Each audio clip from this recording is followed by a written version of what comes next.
Hello and welcome. Nice to see some of your faces popping up. Hi, Candace. Oh,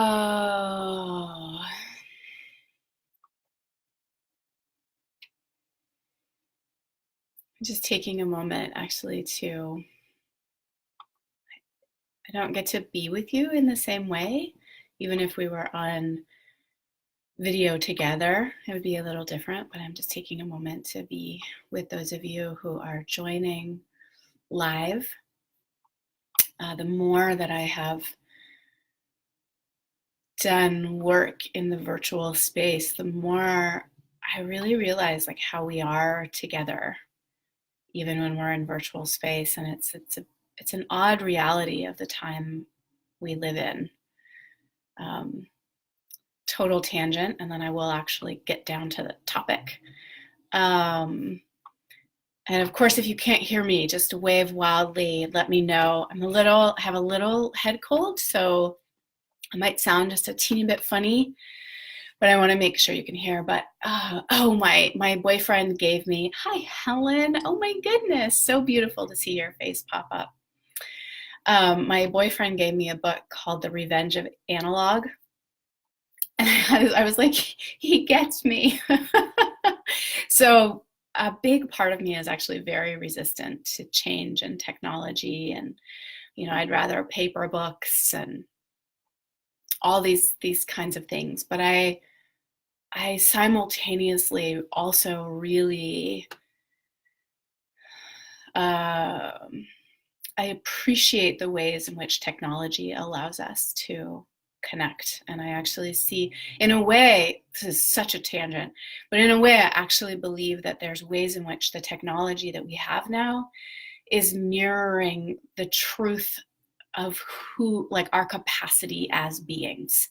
I believe that we actually have the capacity to connect beyond space and time, and that that many humans had that capacity. Well, I think we all have that capacity, but many humans could actually do that in the, I don't know, the past, whenever that was. And that many of us have lost that capacity or become disconnected from that capacity. And technology is actually showing us what is true. So anyway, that aside, maybe this is what I'll just start doing, because I have this, I often don't quite know how to spend like the first couple minutes while people are joining. Maybe I'm just going to spend it having like, Kendra's random, like, far out belief moment for the first few minutes. So, but what I really want to talk about today, and before I dive in, I always like to say, like, of course, I love as much dialogue as there can be. I always appreciate comments, whether there are questions about something I may not be clear about, questions about how this applies to your actual life, shares that are about how this relates, in some way that you've experienced this, or this makes sense in your life, actual life experiences you've had. I always like to say, like, I welcome disagreement. If I say something and you're like, yeah, that doesn't resonate, I love to hear that too, because to me, that's where, if we can't disagree with each other, I mean, first of all, like, what the fuck are we doing if we can't even disagree with each other? But also, like, that's actually where I think the most interesting pieces come from, is like, I don't know, what if it's like this? And then we go like, oh, well, that's really interesting. How do these maybe come together? Or how can they both be true? Or like, wow, we just disagree, but we like each other anyway. Or to me, that's the most interesting. So hi, Tracy. Oh, nice to see your face. Oh, so many beautiful faces. So, and Genevieve, hi. So again, welcome. Always welcome the comments, the questions, and the same goes if you're watching the replay. So if you're watching the replay, absolutely bring your questions, your comments, but give me a little bit more context, because I'm not here live knowing what I'm talking about in the moment that you respond. So just give me a little context. And I always, as much as possible, like to come back and engage in the replay comments as well. So with all that said, thank you for being here. And so this is a piece that I've worked with actually a lot in my own life and in the work that I teach and the people who come to my workshops or do my programs. But I hadn't really put language to or I'd had different language. And then last year it was one of the Art of Fearless Intimacy workshops that John Wineland and I lead. And we had a woman who was in our longer term program. And we always do special sessions. He and I both, and I also do this, but we do special sessions for the people who are doing the longer term work with us in the mornings before our public sessions start. And I think it was on the last day. So, just lots of deep experiences, kind of bringing new ways of being and all these things. And then this woman who we've been working with now over a number of months, she raised her hand and she had some question that was basically like, well, I did this practice yesterday. And then today, I just started having all this self-doubt and judgment and, basically what should I do? And there was this, like, I just said, that is your way of bringing yourself back to homeostasis, like how you know how to feel. And I think there might have been a moment in between where it was like, but how did it feel in the practice? She was like, oh, it was great. It felt great. And even when she would think about it consciously, she was like, no, I feel really good about what I did and what I brought and like how I expanded. And it's just now these in that moment it was post practice, but it could be just post experience, post interaction, all these different things, and then how we can judge ourselves afterwards. And of course, this is like a super, super common experience. And there's one way of just looking at like, oh yeah, it's, self-doubt kicks in or self-judgment kicks in.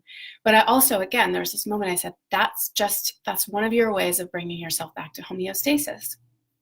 You have a way that you're comfortable feeling. And when you step outside of that, again, consciously or unconsciously, I'm not necessarily saying that these are things we go like, I need to bring myself back, into like a comfortable way of feeling. But we all know how to bring ourselves back to how we sort of, it's like what we would say, I naturally feel, or our comfortable, our common way of feeling in the world. And that's, of course, on a spectrum. It's not, most of us don't walk around sort of like feeling hugely anxious or depressed or sort of all the time. But there's also there's a spectrum inside which like this is comfortable and safe. Excuse my sniffles. Everyone who got here at the beginning got to hear it's minor. I'm definitely kicking this head cold, but it's there. But we have like, there's the spectrum of human experience and feeling. Like it's infinite. It is absolutely infinite. And I know this. I know that this is true about every single one of you. What you're capable in your capacity of feeling and experiencing and expressing, every single one of you, man, woman, gender fluid, like it doesn't matter, age, race, like all those pieces, doesn't matter. It's infinite. You all get to be all of it. And most of us have decided like right about here, or right about here, or right about here, whatever it is. Hi, Erin. This is where I'm good. And it both has to do with, again, generally unconscious ways of relating, but it's like, this is where I feel safe and comfortable. That's kind of the internal piece. And it's also like, and this is where people relate to me in ways that I'm comfortable with. Like we usually put it on them, but it's not really on them. But it's like, this is where we'll say this is where other people say it's okay to be. What we really mean is that when I act like this, or when I behave like this, or when I feel like this, or when my life looks like, again, whatever some of us have very, very narrow spectrum. Some of us, it's like we still go like, yeah, my spectrum's really big.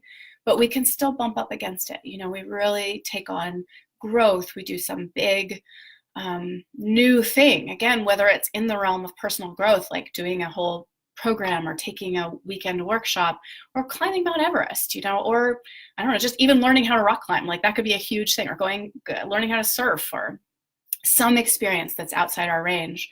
For many people, I mean, I watched it happen over the years when I was teaching authentic relating in a more pure form. People would be like, oh, but I can't say that here. You know, like maybe I can do that like in this weekend workshop, but I can't go say that at work, or I couldn't say that if I'm just meeting somebody on a first date, or I can't, like, this is what's safe and comfortable and normal. And I'm going to, not only am I going to feel how I want to feel, but people will relate to me in ways that I am comfortable with them relating to me. And outside of that is uncomfortable, or I don't, Helen, learning to tango, right?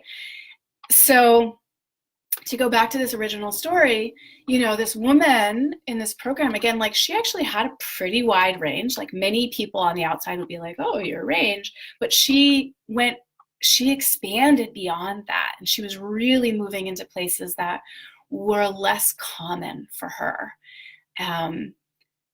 As both as like who she knew herself to be, and then in relation to other people during this weekend. And then to bring herself again back into what I was calling homeostasis, like where I'm comfortable, was all she had to do was start doubting herself and questioning herself and judging herself. And then suddenly she was back in like comfortable feeling. And so for each of us to have an awareness, I mean, even those of you who are here live, or again, if you're watching the replay, but if you're watching this, even just take a moment and think, what is one way, because we all have them, but like what is one way that when I get outside, you know, it's also called your comfort zone, sort of it's a catchphrase now, it's a meme phrase, but when you get outside your comfort zone, how do you bring yourself back, you know, into your comfort zone? Is it self-doubt? Is it self-judgment? Is it, you know, eating in a certain way? For those of you who might be in the realm of like entrepreneurship, that might be, oh, you get a little too successful, and then you need to somehow, how do you kind of shoot yourself in the foot just a little bit? And that all of these, again, we can look at the specific of them. In the broadest sense, what I would say is these are ways to bring yourself back to homeostasis, into the zone where you know you're safe, in whatever that means. I mean, I could talk forever about, we could go into the limiting beliefs and what you were taught as a child and what your family said was okay and what the culture says is okay and what your subculture says is okay. And all of those things are good and right and useful and valuable. And there's a little bit of a way that they can become like a kind of myopic distraction into looking at the specificity, rather than going like, oh, I'm uncomfortable feeling how I'm feeling, and this is how I bring myself back into some way, even if it's an uncomfortable feeling, or it's not what I say I want, but I know this place. So when I say comfortable, I don't necessarily mean feels good. I just mean comfortable. So, you know, an example might be, and I know that it's kind of like, we'll talk about like how we hit our own ceilings and stuff, but we could talk about this in terms of, well, I'll give two examples and then I'll talk about a moment that this really came up in my own life. Well, two moments actually that I just thought of. So it could happen around money. Like it's okay to make a certain amount of money or to have a certain amount of money. And actually, this is a great example for me also, because I had this about 3 years ago. I made more money than I'd probably ever made in my life. But I also spent more money than I ever made in my life. And it was okay. Like it was still all okay. But at the beginning of that year, I had said that I wanted financial flow. and I got flow. Like I had flow in and I had flow out. And I was like, whoa, that was really interesting.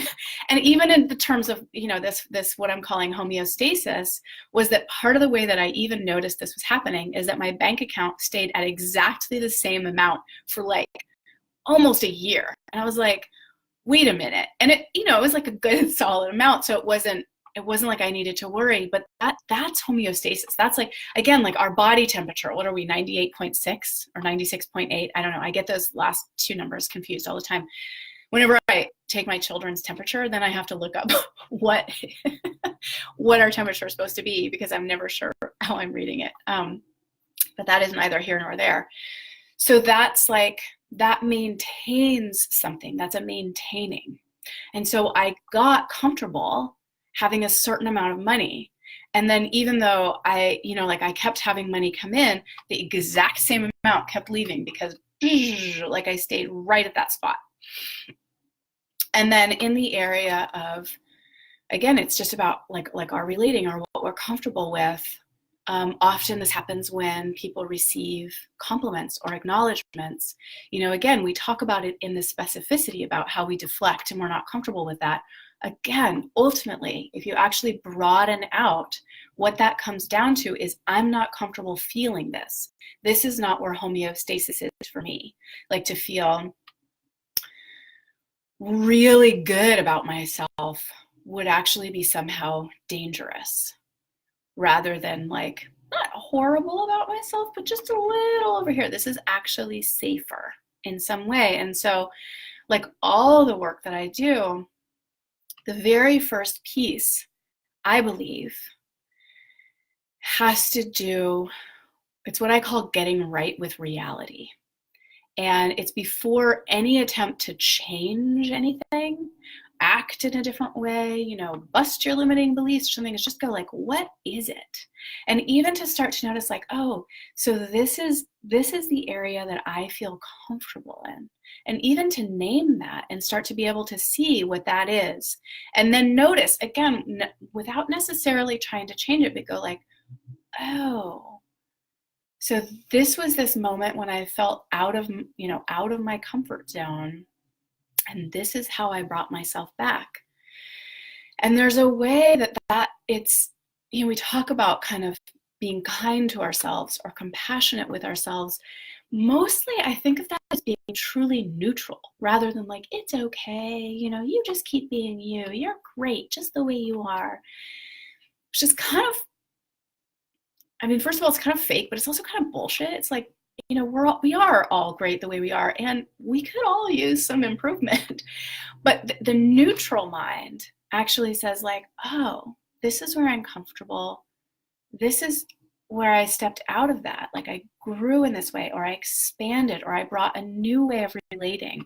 I had a new kind of interaction. I had a new layer of success. I expressed myself in a way that was outside. I stepped out. And then this is how I brought myself back. Even just being able to name those as more neutral functions, rather than judging like, well, that was good because I stepped outside my comfort zone, or I grew, or I, achieved it, like that was good, and then this was bad. And how do I figure out how to stop it? Like, just start naming it in that more neutral way. And the reason that I like the word homeostasis, and then the reason that I wanted to look at actually what are healthy, like what's healthy homeostasis and what's unhealthy homeostasis, is because homeostasis itself will always, it is like it, as a function, the 98.6 or the 96.8 of our body temperature, the temperature doesn't care whether we're colder or hotter. But the function of homeostasis is actually the function that whether we get colder or we get hotter, to do whatever is necessary to draw us back to that spot. I'm actually going to read the definition, because I'm going to get myself into trouble one of these days by trying to talk science. So it says, homeostasis, the tendency towards toward a relatively stable equilibrium between interdependent elements, especially as maintained by physiological processes. So we usually use the word homeostasis in these physiological processes, but what I was really seeing when I used that term to speak to this student in our program was the way that that also holds true in our, what you could call psychological or personal growth or whatever, term we use. But it's not the thing itself. It's the tendency or the action, if you will, towards relatively stable equilibrium. And so wherever we have found equilibrium, then our being, whether it's physiological, physical, energetic, emotional, even intellectual, I think all the parts of our being have a tendency to find some spot of equilibrium and then do what it takes to maintain it. So I caught myself maybe 4 years ago. It was interesting because I can actually remember it. I was driving in my car right down the road over here, and I probably was driving my kids to school, or I was driving to the cafe where I like to get my spicy chai. And I realized that I think I was checking in because I was feeling some anxiety, but what I realized was that I was actually happy and everything in my life was going well. And that created anxiety in me. Because I could go back all the way to my childhood about this, and most of us can, and there's some value to that. But I think spending a lot of time on that often is a distraction from like, oh, how is this living in me now? And I don't need to know, or I don't need an excuse why I am this way, but like, check it out. Everything. My kids were doing well. I was making more money than I'd ever made. My relationship was really stable. My home was stable. Like, everything was going well. And that was actually creating anxiety. And so even without going all the way back to my childhood, I was looking at the years sort of preceding that. And especially, there was some of this in my separation with my ex-husband, which is now about 9 years ago, and what have you, but especially around the time that I got pregnant with my daughter, who is now 6. And then the few years like after she was born, when I was really struggling because I had a toddler, or a young child who was enormously active and also enormously defiant. And I had a newborn, which is just energetically draining and like all the things. I mean, it's physically draining also. I was nursing, and my relationship with her dad was very, very hard. And we had moved, and I was broke. I mean, I was straight up broke. And so it was very, very stressful. And I created a certain equilibrium in that space. Like, okay, I gotta go. I gotta make sure that I make it. And I gotta and I gotta, I created a certain equilibrium about where it was okay, where it was comfortable to be. And then over time, and sometimes without really conscious awareness, my life had shifted enormously. And again, there's a lot of ways that I did that. That's like a whole other live that I could talk about. I actually want to do that.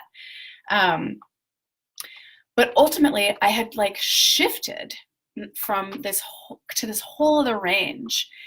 And it was uncomfortable, even though it was all good things. And so there was a part of me, and for me, Worry is one of the ways that I get myself back to equilibrium, to what feels comfortable. This isn't okay. You should worry, Kendra. Worry, fear, doubt, and all of those create anxiety. And so for me, also sort of visceral, physical anxiety is one of the ways. If I'm not meeting that experience, with consciousness and with my awareness and going oh, just anxious feelings, I can be with anxious feelings, but if I go like, oh my God, I'm anxious, it must mean something. And what does it mean? It means I need to go, I need to do something, I need to respond, I need to, like, I can behave like that. But and then that brings me back to like, yeah, okay, this is where I'm comfortable. I assert that most humans have this in most areas of their life, and they might look different in different areas, but we have a homeostasis around relationships. And probably, again, that could even be broken down. We have a certain homeostasis around, maybe friendships or intimate relationships. We have a homeostasis around like what is okay to express, like, and then around like our work or our business or all these different things, like what is, and again, we could kind of say acceptable, but I think that puts the attention outside of ourselves, like this is acceptable to someone or something out there, when ultimately, again, it's about that we create a certain homeostasis, like a comfort within inside ourselves, and then we unconsciously find ways to stay there because it's our 98.6 or our 98. I should just look it up so I can stop like saying that. It's kind of embarrassing, actually. One of you should just post it, like, save me from myself here. What's our body temperature supposed to be? So there are many ways to work with this. And again, the primary piece, or I would say that maybe it's not primary, but I would say it is the first, is to start 90. Andy, you're my hero. You're like always my hero. 98.6. Thank you, Andy. I believe that it's really important before we try to change anything or shift anything or grow anything or transform anything, whatever flowery new age language we want to put on it. Often, if we haven't taken the time to simply be with what is so, with a neutral mind, it all boils down to, how do I fix myself? And that in itself is a certain kind of equilibrium that many people live within. Like, as long as I'm working on and fixing myself, as long as I'm not actually okay, as long as I know that something's wrong with me and I can keep working on myself, like, I'll feel comfortable. And if I really sit in, it's kind of what happened to me. It's a slightly different perspective, but I was like, wait a minute, everything's good. What do I do? Right? Like, that was actually threatening to my system, the way that I had created it. So all of that to say that if I were to make a suggestion to any or all of you, it would be around starting to notice, what is that for me? And one place to look, because we don't always know when we're actually in homeostasis, because it feels comfortable, but is to start noticing, like, where do I feel a little wonky, or where do I get scared or anxious, or what kind of, what do I bump up against in that area? And that's a good sign of, like, okay, maybe that's either right on the edge or it's outside. And so, and then what happens when you, first of all, how do you bring yourself back? What thoughts do you think? What actions do you take? For some of us, I had this happen with a woman that I was working with. She was telling me this whole story about all kinds of things, and like, she really wanted to change. She had this habit of getting into really abusive relationships, and then somewhere in the middle of this whole story, she was telling me how she was in this really, really vulnerable state for a variety of reasons that had to do with her son and like a stalker, and she had to go to court, and she chose to call, I can't remember exactly which family member it was, but she's like, and so I called that so-and-so, and then she went on to tell me how they responded, like they judged her and they berated her and they told her it was her fault. And I kind of checked. I was like, is that out of the ordinary for them? Or is that a way that you would expect them to respond to? And she's like, oh yeah, they've always been like that my whole life. And I was like, so why did you call them in that moment? And I don't say that like, you dumbass, like, why would you do that? It was just actually to bring consciousness, like, wow, you were actually in a tender moment when you needed support, And what you did unconsciously was reach out to somebody that you knew not only would not give you support, but would actually probably actively undermine you. So that is something that many of us do, is that we know the person to call who will actually make us feel, again, back in our comfort zone. Like they might make us feel just a little bit worse, or they might question us just a little bit, or sometimes a lot bit, right? Like this woman called someone who was actively mean to her when she was in a very, very tender spot. And she sort of treated it like normal. Like, yeah, well, I know how to deal with that. And then I da-da-da-da-da. And I was like, yeah, that's your homeostasis. It doesn't even occur to you. It would threaten your being when you feel tender and vulnerable, to have somebody actually love you and support you and give you praise and care. Like they could be like, I don't know how to handle this. So this is some of the work, is actually then how do we do the work of expanding our capacity to handle like a broader spectrum of homeostasis, and basically go like, oh no, my range is so, not just my range of like what I can express, but also, and not even what I can be with like coming from the world, because then a lot of times it goes to like, I can handle adversity, and like all these, it's like, no, can we really handle the range? And it ultimately has to do with what we're capable of holding within our own being. It has less to do with what's coming from the outside and more to do with like, oh, can I actually handle feeling joy? Or is that threatening? Most of us don't want to feel enormous shame, but a lot of times just a little bit of shame or self-judgment is actually easier to handle than like full kind of confidence or joy, or to receive, again, I'm trying to think what the internal experience would be, but to receive that kind of love or praise, and then to stay in that state, the softening, the being loved in that way. These things often threaten our homeostasis. So I'm going to jump ahead to this idea of comfort zone, because it's become a pretty commonplace term. And there's even there's the meme with the circle, and it's like your comfort zone, and then it points outside of it, and it's like with an arrow, it says where the magic happens. And we're all like, that's right, I got to get out of my comfort zone. But mostly what people think that means is that you have to challenge yourself. What it really means is what is outside of what you have created as comfortable. And most of us actually have created some kind of struggle, suffering, pain, shame, blame, judgment as comfortable, or lack, some form of lack. And so we actually have to look very, very personally at what this is, rather than just the idea of what we think it is to be outside of our comfort zone. And so, it is true that for some people, they get very, very comfortable, just kind of skating along, and they're just at the bare minimum, and it's all good. Why would I challenge myself? And that I don't think any of us are obligated to grow, but if they want to grow, or if they want to sort of achieve something beyond what they have achieved, or if they want, a different kind of relationship, or if, then they might need to kind of challenge themselves a little bit.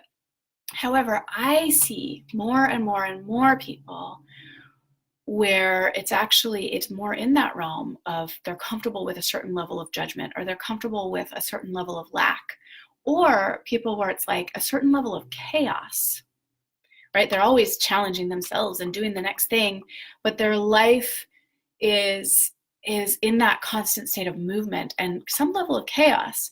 And what would actually be outside their comfort zone is to sit still, or to focus on one thing, or to allow things to be easy rather than challenging and chaotic.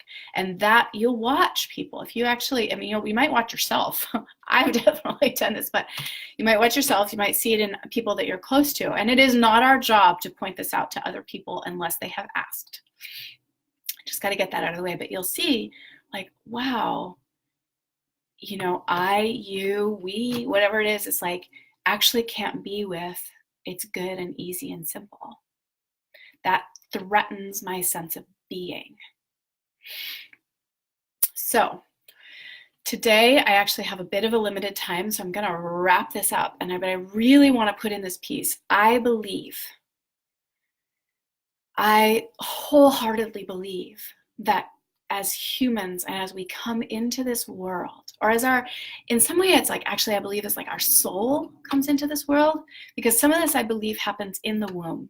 And so it may happen before we're born, but I believe that our true soul, our innate nature, actually wants to find equilibrium in joy, in ease, in play, which doesn't mean that it doesn't include sorrow or anger or loss, or it includes those things, but that our actual homeostasis, or what we're like our birthright, as it were, is to find a place where like a certain freedom, a freedom in our actual being and our body and our expression and our relationships, to have like a freedom in that, a freedom in our breath. I believe that we truly all have the capacity for that. And that is what I would call natural or healthy homeostasis. The same way that our body wants to find its way to, thank you, Andy, 98.6. However, I mean, a great example of this is last night. So I have this cold thing going on. It's relatively minor. I would never claim to know how to like handle big illnesses or what, I'm not in that business. But to actually, and our bodies do this naturally, right? Like we'll get a fever and we can also encourage it, right? We can put blankets on. When my kids are hot and sick, but I'll also make them wear hats and a sweatshirt. And I'm like, I know you're too hot. And what that actually does is it tells the sickness inside of me. This is how I tell my children, but I'm like, and then the sickness inside of you goes like, I can't handle it here, and it leaves. And that we also have to do these things. This is kind of why getting out of your comfort zone, or why we have to do things that feel unnatural or inauthentic, is we might actually need to shift our temperature to a higher temperature or to a lower temperature in order to have a certain effect. And then we can come back to sort of homeostasis. But like the general homeostasis is actually trying to keep us well. And I think we see this in nature, also in the sense of ecosystems, that we'll see in an ecosystem, that something will, there might be too much of this, but they come back into natural balance. Too much of a certain plant is sprouting one year, and that'll have a certain impact on the ecosystem, and it will bring itself back into balance. And it's the same like with predators and prey. Some of this is human created, so it gets a little tricky to see what's what, but that there'll be too many wolves. I mean, I don't know if there's ever too many wolves anymore or something, but like in a certain area, and they'll overeat the deer, but then the deer have more babies that year. Like we find this way back into homeostasis. I would call that natural homeostasis. And I believe that we actually all have that. We have that inside ourselves too. The part of us at the Zen center I lived at, we used to call this the way-seeking mind. Like you call it our true self, the one that actually seeks the Buddha way, or the one that seeks your fullest expression. There is that part inside you, and it actually seeks what is maybe more what we would call your true homeostasis, like your true expression, not this limited, sort of unhealthy one. But most of us, from our childhoods, from the culture we grew up in, from our parents, from our siblings, from our classmates, from our teachers, from life itself, sort of goes like, nope. Like bring it back here because this will be safe. Something happened outside of that. It was unsafe. I felt not good. I shone too bright, and somebody said, get back in line. We have these moments and we go like, I will just stay here forever. And I would call that, kind of unnatural or unhealthy homeostasis. That's the part that tries to keep us in this very, very narrow spot. But I believe, and it's why I kind of wanted to expand on this and not just leave it at like homeostasis itself is a problem, because it has a beautiful intention. It has a beautiful natural intention for wellness, for health, for our well-being, actually. but that it's been limited through our lives in certain ways. I had this other example that I wanted to give.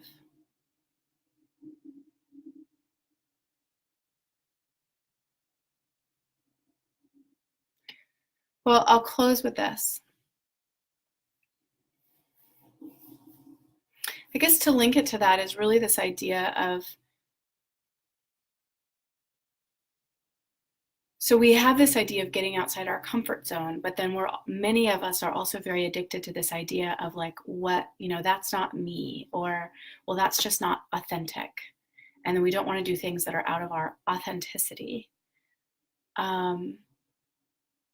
But that often it actually is the need to step outside what we know to be comfortable, or what we have consistently done that even shows us. We don't have to stay there necessarily. We don't have to choose it again, but to go like, well, is this also part of me? Is this like in my range of spectrum of who I am, who I want to be in the world, what I want to experience? And I just got kind of stuck here for all kinds of very, very, very good reasons, I'm sure. But it's that value of being able to step outside what feels comfortable and then start to notice, how do I bring myself back to what's comfortable? That is probably one of the most valuable inquiries that you could do. And I really encourage you to use the people around you. If you have people, like really good people around you who will be honest, they'll be loving, yes, but also honest, and be like, yeah, you do that thing. You're on a roll, and then we call it self-sabotage. We do all these things, but this is kind of this broader way to look at it, which is like, oh, you brought yourself back to homeostasis. Like, hey, that makes sense. You felt comfortable here. What was it that you were feeling or experiencing outside of that had you go like, no, gotta get back? And how did you do that? How did you do that? With real, like, genuine curiosity. How did I do that? And that begins to be your path or your map towards something else, but without like, I got to change that. I got to bust my limiting beliefs. And it's just like, gosh, how do I do that? How do I bring myself back? And like, what would have been a different choice in that moment? I'm so curious. And then what would have been scary about that? Or why might I not, or why might I choose it? As this way to look at, how do we start to either be more conscious about our homeostasis, expand what this range of comfort is, and then start to have more choice around it. I think that's really, to me anyway, that's the most important part, is to have more choice around it. Like, okay, I want to have choice around this. So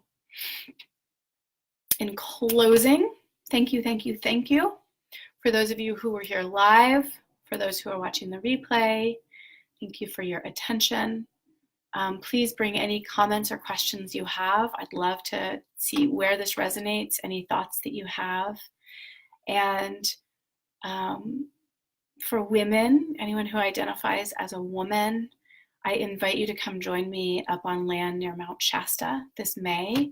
One of the things that I think is really often supportive of doing this work is taking ourselves out of our like natural space, like where we're comfortable, where we know ourselves to be, our natural habits and things that we get involved in, go somewhere, and then we are able to look at ourselves a little more objectively and have experiences.